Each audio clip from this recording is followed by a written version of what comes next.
Sudan's leading protest group says it's accepted a plan for a transitional government put forward by Ethiopia's Prime Minister. Abiy Ahmed's been trying to help resolve the crisis. He's called for Sudan to immediately form a joint military and civilian government for the next 3 years.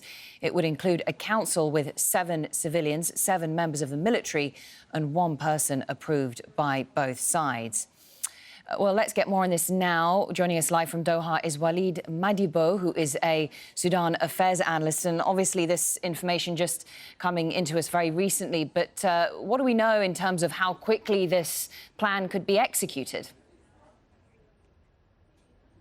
But I think in the absence of the spearhead of this FFC, which is the SPA, the Sudan Professional Association, I think this kind of an agreement doesn't hold water, because I mean the SPA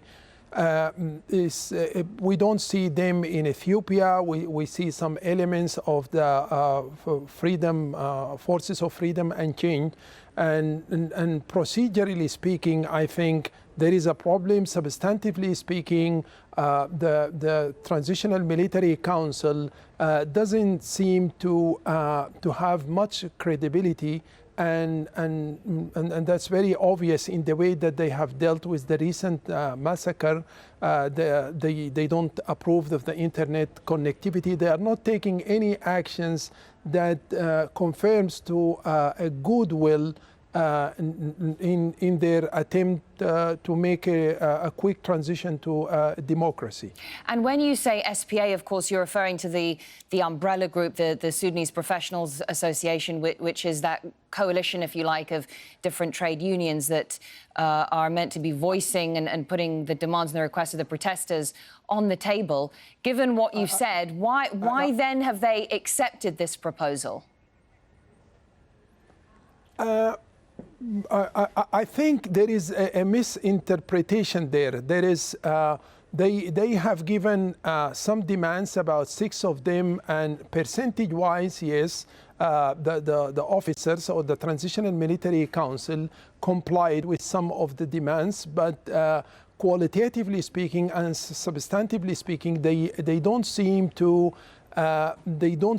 make any action which would make the body of the forces of freedom and change credible in the eyes of the people. See, in the absence of internet, the gap widens between the forces of freedom and change and the masses and the protesters on the ground.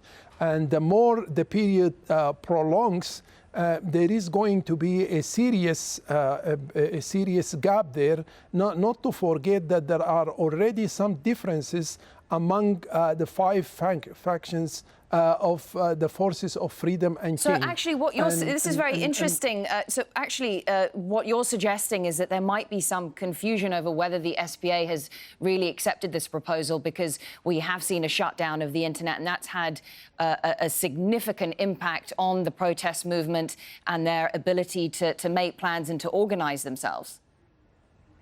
That's correct. That's exactly right. And more so, I think if you look at the behavior of the Transitional Military Council, it hasn't taken any serious action in as demanded by the Ethiopians or the Troika or the United States. In the accusations that were made against the Transitional Military Council for having killed about 600 peaceful protesters. They just want to just go over that, to jump over that, and frog leaping in politics doesn't work.